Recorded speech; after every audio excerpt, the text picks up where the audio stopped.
Sa pagtuturo ni Apostol Pablo at gayon din ng apat na authors ng Gospels na sina Mark, Matthew, Luke, and John tungkol sa pagtatatag ng hapunan ng Panginoon bilang isang gawa ng pananampalataya at isang paraan ng pagsamba, ay ating matutuklasan na mayroong mga malinaw na layunin na ibinigay ang sulat ng salita ng Diyos. Kung bakit dapat natin ipagdiwang bilang mga mananampalataya ang Lord's Supper o yung tinatawag din ng ibang komunyon. Kaya't ngayong umaga ay ating pag-aaralan ang paksang mga layunin sa pagdiriwang ng Lord's Supper. Sa ating pag-aaral ngayon ay matutuklasan natin na may 6 na mahahalagang dahilan o layunin kung bakit dapat nating sambahin ang Diyos sa pamamagitan ng gawaing ito. Habang isinasaalang-alang natin ang mga layuning ito sa pagdiriwang ng Lord's Supper, mapapansin natin na ang mga ito ay isa ring magandang buod kung ano ang nilalaman ng pananampalataya at gawaing Kristiyano. Ano ang ibig sabihin ng maging mananampalataya kay Hesukristo? Ano ang ibig sabihin ng mamuhay bilang isang Kristiyano? Ano ang mga responsibilidad, layunin, at pagpapala na mayroon ng mga Kristiyano? Ang mga tanong na iyon ay sasagutin ng banal na kasulatan sa ating pag-aaral. Ang unang layunin na pinapakita sa atin ay nasa verses 23 at 24 upang alalahanin ang layunin ng kamatayan ni Jesus. Verse 23, sapagkat ito ang turo na tinanggap ko mula sa Panginoon at ibinigay ko naman sa inyo. Noong gabing siya'y ipagkanulo, ang Panginoong Hesus ay dumampot ng tinapay, nagpasalamat at pinagpira-piraso iyon, at sinabi, ito ang aking katawan na inihahandog para sa inyo. Gawin ninyo ito bilang pag-alaala sa akin. Ang unang layunin ng pagdaraos ng Lord's Supper ay upang bigyan tayo ng pisikal at nakikitang pag-alala na maglaan tayo ng oras upang huminto at pagnilay-nilayan kung bakit namatay si Jesus sa krus. Kapag mayroon tayong meeting o appointment, nagseset tayo ng alarm sa ating mga cellphone upang ito ay tumunog para ipaalala sa atin na tayo ay may mahalagang dapat puntahan at gawin sa mga sandaling iyon. Ang pagdiriwang ng Lord's Supper ay tulad ng alarma na iyon. Ang pagdiriwang mismo ay hindi ang pagtupad sa ating mga obligasyon ng pagsamba sa Diyos. Ito ay nagpapaalaala sa atin na tayo ay maglaan ng oras upang huminto at alalahanin kung bakit namatay si Jesus at ang epekto ng katotohanan ito sa ating pag-iisip, salita at pagkilos ng ating buong buhay. Kung hindi ako magtatakda ng alarm sa aking cellphone para sa aking mga paparating na appointment, napakadali para sa akin na patuloy na masangkot sa kasalukuyang pinagkakaabalahan at aking tuluyang makalimutan ang aking appointment. Tayo ay malimit na abala sa maraming bagay sa buhay, pamilya, trabaho, pag-aaral, at marami pang iba.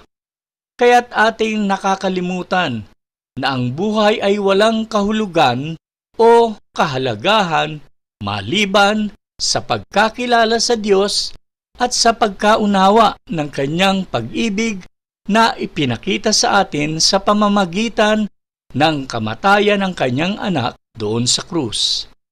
Ang pagninilay-nilay sa ginawa ni Jesus para sa atin ay magpapaalaala sa atin ng dakilang pag-ibig ng ating Diyos. Ang lawak at lalim nito. Sa sulat ni Apostol Pablo sa mga mananampalataya sa Roma, kanyang pinaalalahanan sila. Sa Romans 5 verses 6 and 8, ganito ang sinasabi, sapagkat nung tayo'y mahihina pa, namatay si Kristo sa takdang panahon para sa mga makasalanan. Mahirap mangyaring ialay ni numan ang kanyang buhay alang-alang sa isang taong matuwid, kahit na maaaring may mangas na gumawa nito alang-alang sa isang taong mabuti. Ngunit pinatunayan ng Diyos ang kanyang pag-ibig sa atin nang mamatay si Kristo para sa atin nung tayo'y makasalanan pa. Ang kasalanan na naghiwalay sa atin sa ating manlilikha. Ginawa tayong mga kaaway ng Diyos ng ating mga kasalanan at nararapat lamang tayong tumanggap ng kanyang makatarungan parusang kamatayan. Gayunpaman, dahil sa dakilang pag-ibig sa atin ng Diyos Ama, kanyang isinugo ang kanyang bugtong na anak upang mamatay sa krus para akuin ang parusa ng Diyos na dapat sana ay para sa atin. Siya ay nabayubay at nagdanas ng napakasakit na kamatayan upang tayo ay magkaroon ng kapatawaran sa ating mga pagkakasalang nagawa at pagkalooban tayo ng buhay na walang hanggang relasyon sa Diyos. Isaiah 53 verses 4 and 6.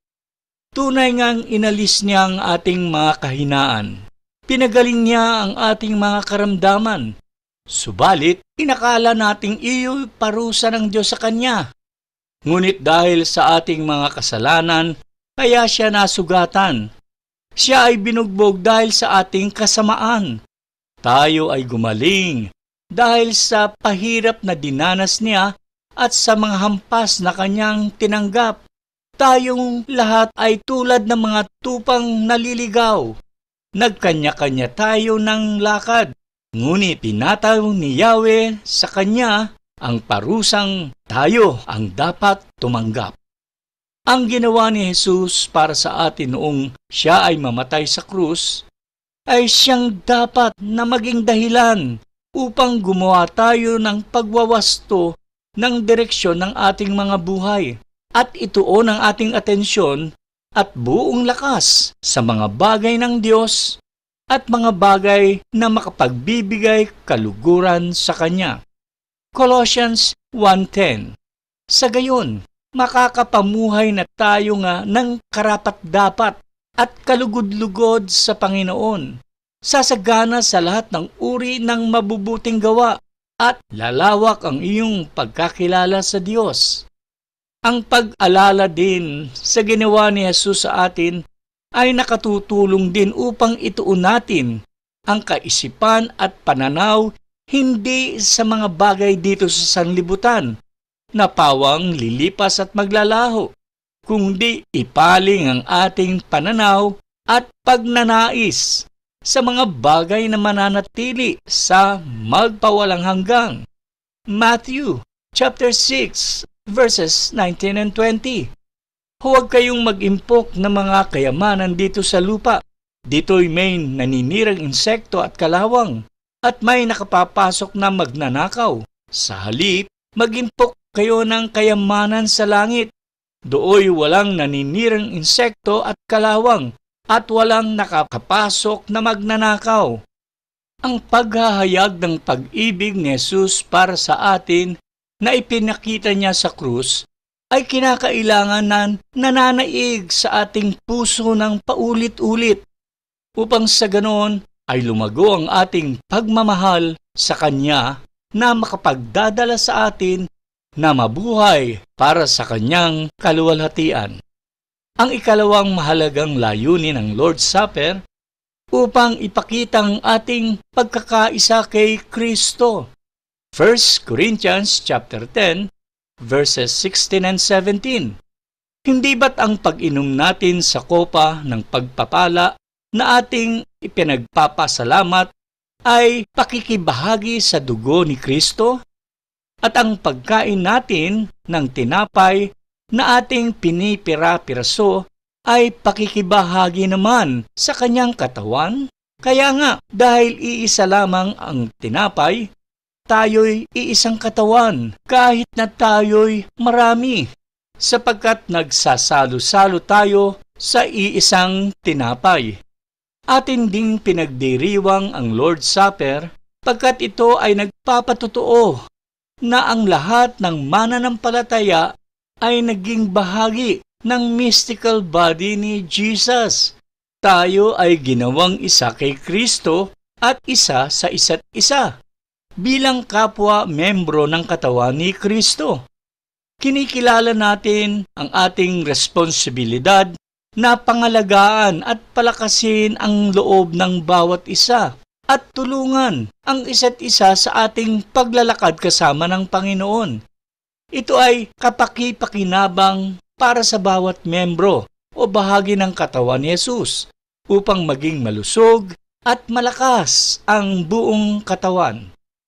Paalalahanan natin ang bawat isa sa kahalagahan ng pagtitipon sa pangalan ni Jesus upang mapalakas ang loob ng isa't isa. Hebreo 10:24 and 25.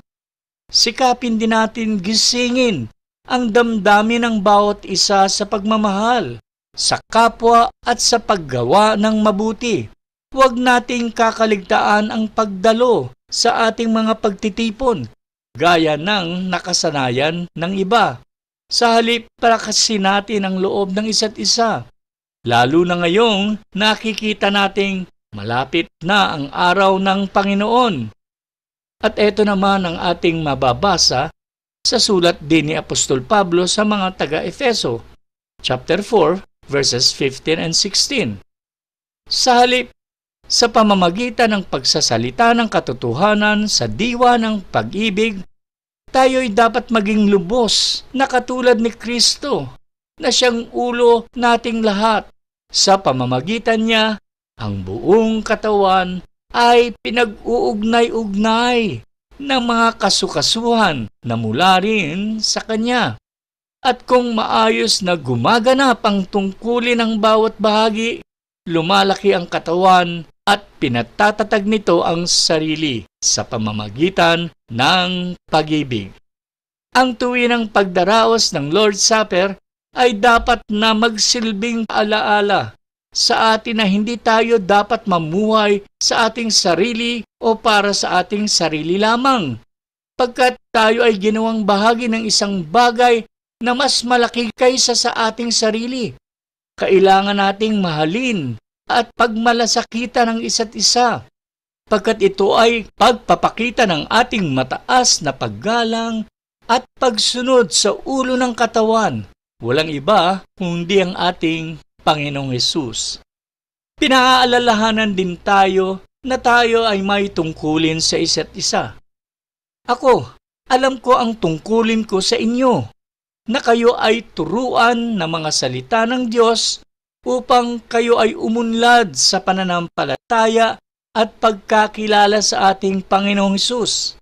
Ano naman ang tungkulin niyo sa akin at sa iba pang nating kasamahan dito sa ating online group?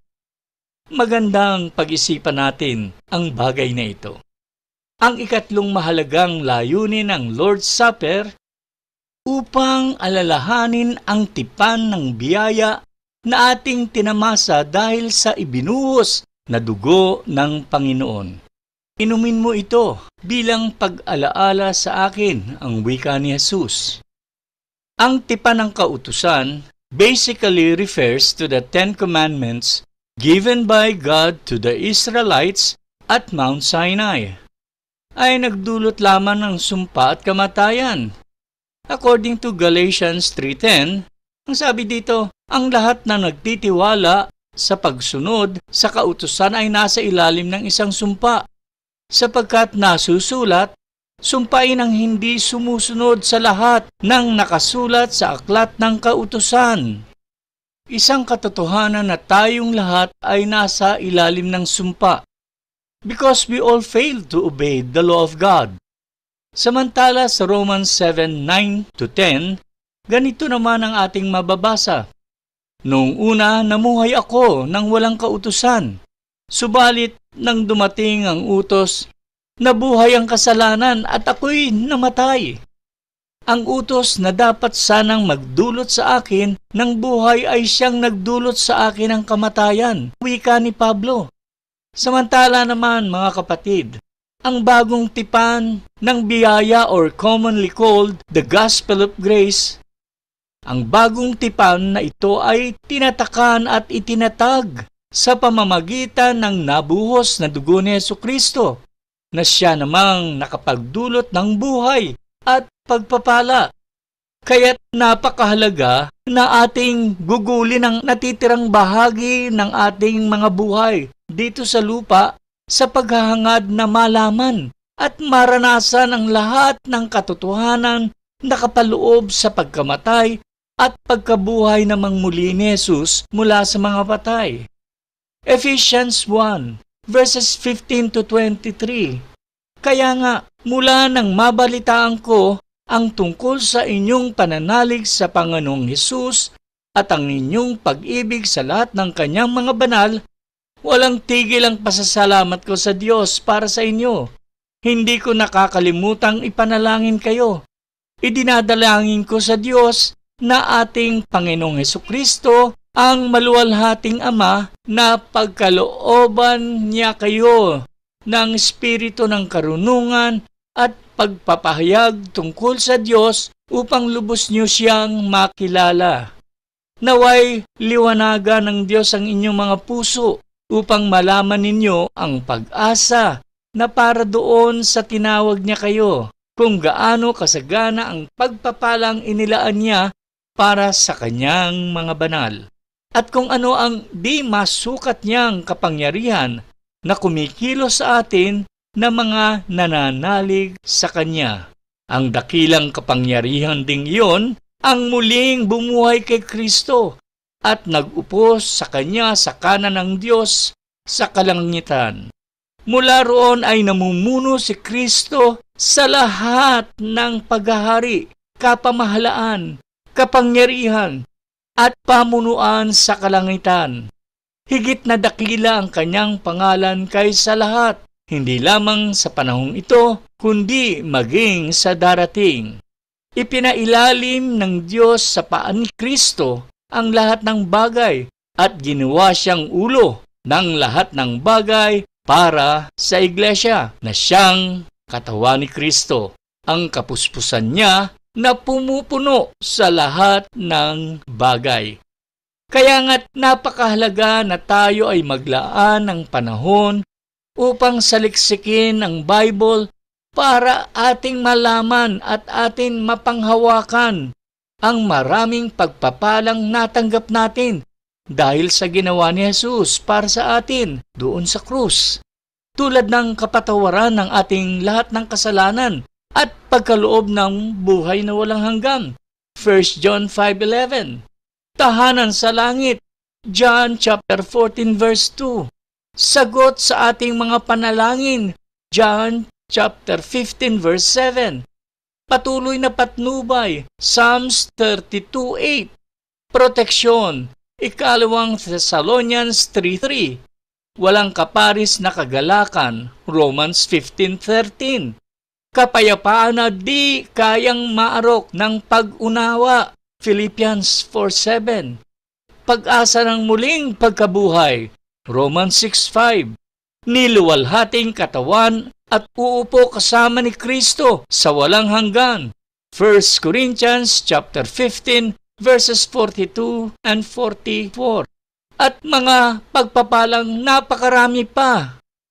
Kaya wala tayong dahilan upang hindi tayo maglaan ng taus-pusong pagsamba sa ating Diyos at tagapagligtas. Sabi nga ni Apostol Pablo sa Romans 12:1, kaya nga mga kapatid, alang-alang sa masaganang habag ng Diyos sa atin, ako'y nakikiusap sa inyo na ialay niyo ang inyong sarili bilang isang handog na buhay, banal at kalugod-lugod sa Diyos. Ito ang karapat-dapat na pagsamba niyo sa Diyos. Mamuhay tayong mga kapatid sa araw-araw ng buhay na nakapagbibigay kaluwalhatian at karangalan sa ating Panginoong Diyos. 1 Corinthians chapter 6 verses 10 and 11. Hindi ba ninyo alam na ang inyong katawan ay templo ng Espiritu Santo na nasa inyo at ipinagkaloob ng Diyos sa inyo? Hindi niyo pag-aari ang inyong katawan, sapagkat binili niya kayo na sa isang halaga. Kaya't gamitin ninyo ang inyong katawan upang maparangalan ang Diyos. Ang ikaapat na mahalagang layunin ng Lord's Supper ay upang ipahayag ang kahalagahan ng kamatayan ni Kristo sa sanlibutan. Verse 26, sapagkat tuwing kakain kayo ng tinapay na ito at iinom ng kopang ito, ipinapahayag ninyo ang kamatayan ng Panginoon hanggang sa kanyang muling pagparito. Ang Lord's Supper ay panahon din para alalahanin natin ang ating responsibilidad na ipahayag ang mensahe ng Ebanghelyo sa iba. 1 Corinthians chapter 1 verse 18. Sapagkat ang mensahe ng krus ay kamangha-mangha sa mga napapahamak, ngunit sa atin na naliligtas, ito ay kapangyarihan ng Diyos. So hindi dapat kayong mahiya o mag-alinlangan na ibahagi ang Ebanghelyo ni Jesus sa iba. Huwag kayong masiraan ng loob kung tanggihan ito ng inyong mga kamag-anak at kaibigan, pagkat hindi naman talaga lahat ay tatanggap ng mabuting balita ni Jesus. Tandaan natin na ang ating mga hinahanap ay yung mga itinalaga ng Diyos bago pa man likhain ang sangsinukob, pagkat sila ang makikinig at tatanggap ng mabuting balita ng Ebanghelyo ni Jesus. Ephesians chapter 1 verses 4 and 5. Bago pa likhain ng sanlibutan ay pinili na niya tayo upang maging kanya sa pamamagitan ng ating pakikipag-isa kay Kristo at upang tayo'y maging banal at walang kapintasan sa harap niya. Dahil sa pag-ibig ng Diyos, pinili niya tayo upang maging anak niya sa pamamagitan ni Hesukristo ayon sa kanyang layunin at kalooban. Ang mga simbolo ng katawan at dugo ng mamatay si Jesus sa krus ay nagpapaalaala sa atin na i-focus ang ating mensahe sa sangkatauhan sa paraang simple, payak at malinaw, tulad ng ginawang pagpapahayag ni Apostol Pablo na mababasa natin sa 1 Corinthians 15 verse 1 to 4. Bukod dito, mga kapatid, ipinahayag ko sa inyo ang ebanghelyo na aking pinangaral sa inyo na tinanggap naman ninyo at kung saan kayo'y naninindigan, na sa pamamagitan naman nito kayo'y nahaliligtas. Kung inyong panghahawakan ang salitang aking ipinangaral sa inyo, maliban kung naniwala ka sa walang kabuluhan, sapagkat ibinigay ko sa inyo una sa lahat ang aking tinanggap din, na si Kristo ay namatay para sa ating mga kasalanan ayon sa kasulatan. At siya'y inilibing, at siya'y muling nabuhay sa ikatlong araw ayon sa mga kasulatan. 1 Timothy chapter 2 verses 3 to 6. Sapagkat ito ay mabuti at kalugod-lugod sa Panginoon Diyos na ating tagapagligtas, na naghahangad na ang lahat ng tao ay maligtas at makarating sa kaalaman ng katotohanan, sapagkat may isang Diyos at isang tagapamagitan sa Diyos at sa mga tao, ang taong si Kristo Jesus, na ibinigay ang kanyang sarili na pantubos sa lahat upang patotohanan sa takdang panahon. What we can do this coming Holy Week is to just share these important Bible verses to them as a reminder of what Jesus did to us as sinners, and pray that the Holy Spirit and the Word of God will open their minds and hearts to understand the message of the cross. Ang ikalimang mahalagang layunin ng Lord's Supper ay upang ipaalaala sa atin ang kanyang pagdating. Verse 26, sapagkat sa tuwing kinakain nyo ang tinapay na ito at iniinom ang sarong ito, ipinahayag ninyo ang kamatayan ng Panginoon hanggang siya ay dumating. Samantala sa Matthew chapter 26 verse 29, ganito naman ang ating mababasa. Ngunit sinasabi ko sa inyo Hindi na ako iinom ng bungang ito ng ubas mula ngayon hanggang sa araw na iinumin ko ito bago nakasama ninyo sa kaharian ng aking Ama. Ang doktrina ng Second Coming of Christ ay mahalagang bahagi din ng Ebanghelyo ni Hesukristo. Ito ang isang pangdahilan kung bakit namatay si Jesus sa krus, upang makasama natin siya sa kawalang hanggang. Habang papalapit ang oras ng pagdurusa sa krus ni Jesus, siya ay nanalangin. Ito ay ating mababasa sa John chapter 17 verses 1 to 5. Sinabi ni Jesus sa mga salitang ito, itinaas ang kanyang mga mata sa langit at sinabi, Ama, dumating na ang oras, luwalhatiin ang iyong anak, upang luwalhatiin ka rin ang iyong anak, gaya ng ibinigay mo sa kanya ng kapamahalaan sa lahat ng laman, upang bigyan niya ng buhay na walang hanggang ang lahat ng ibinigay mo sa kanya. At ito ang buhay na walang hanggan, na makilala kanila ang tunay na Diyos at si Hesukristo na iyong sinugo. Niluwalhati kita sa lupa. Natapos ko na ang gawaing ibinigay mo sa akin upang gawin. At ngayon, Ama, luwalhatiin mo ako kasama ng iyong sarili ng kaluwalhatian na kasama ko sa iyo bago pa ang mundo. Samantala sa John chapter 17 verse 24, ganito naman ang sinasabi, Ama, ibig ko na silang mga ibinigay mo sa akin ay makasama ko kung saan ako naroroon, upang kanilang makita ang aking kaluwalhatian na iyong ibinigay sa akin, sapagkat ako'y inibig mo bago pa itatag ang sanlibutan. Ang salita at mga pangako ni Jesus ay 100% mangyayari. Kaya't makakaasa tayo na si Jesus ay muling babalik. Ito ay tiyak at malapit-lapit na kaysa kahapon. Ang ika-6 na mahalagang layunin ng Lord's Supper ay upang bigyan tayo ng pagkakataon suriin ang ating mga sarili para tayo ay makapamuhay sa paraang karapat-dapat. Last but not the least, ito ang pagkakataon na ating sinusuri ang ating mga sarili. Nagbigay babala si Apostol Pablo sa mga Christian sa bayan ng Corinth pagkat kanilang sineselebrate ang Lord's Supper sa paraang di kaaya-aya. Sa 1 Corinthians 11:27 at sa mga susunod pang talata, ganito ang ating mababasa. Ang sinumang kumain ng tinapay at uminom sa saro nang hindi nararapat ay nagkakasala sa katawan at dugo ng Panginoon. Ngunit suriin muna ng tao ang kanyang sarili. Pagkatapos, hayaan siyang kumain ng tinapay at uminom sa saro.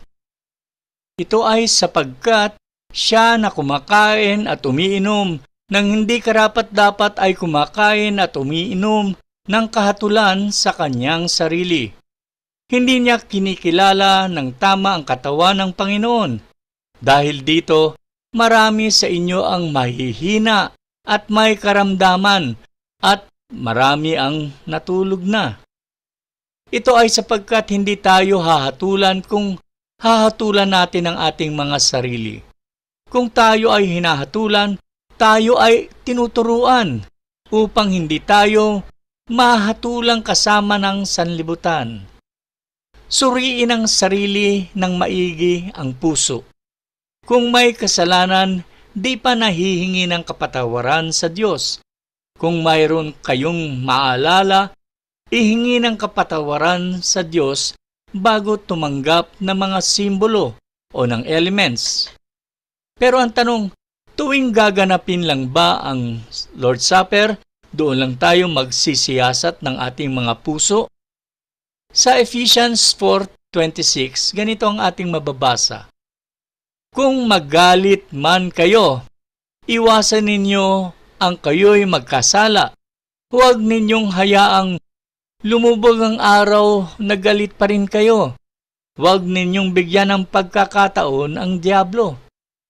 Marami pang mga talata sa Bible na nagpapaalaala sa atin na kapag ka na-realize natin na tayo ay nagkasala, agad nating ihingi ito ng kapatawaran sa ating Diyos. Maaari din nating bago ipikit ang mga mata sa gabi sa pagtulog, magandang gawing ugali na gawin ang mga sandaling iyon ng pagsisiyasat sa ating mga puso.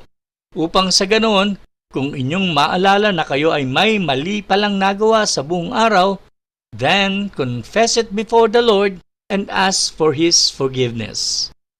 Sa pagtatapos, ang ating teksto na pinag-aralan ay isang makabuluhang sipi sa Bible na tumatalakay sa angkop na paraan ng pakikibahagi sa Lord's Supper o komunyon. Binibigyan din ito ang kahalagahan ng pagkakaisa, pagpipitagan, at pagsusuri sa sarili sa mga mananampalataya kapag nakikilahok sa sagradong gawain ito. Hinihikayat ang mga taga-Korinto na suriin ang kanilang mga motibo at pag-uugali sa panahon ng komunyon upang matiyak na bago sila tumanggap ng mga elements, the wine and bread, ang bawat isa ay nakahingi na ng kapatawaran sa Panginoong Diyos sa kanilang unconfessed sins. Sa huli, ito ay nagsisilbing paalala ng pangunahing mensahe ng dakilang sakripisyo ni Kristo para sa kapatawaran ng ating mga kasalanan. Pagpalain ng Diyos sa mga mahalagang katotohanan na ating natutuhan mula sa ating tekstong pinag-aralan. Ito muli ang inyong lingkod, Brother Ed. Ang biyaya at kapayapaan ni Kristo Jesus ay sumaating nawa ngayon at magpakailanman.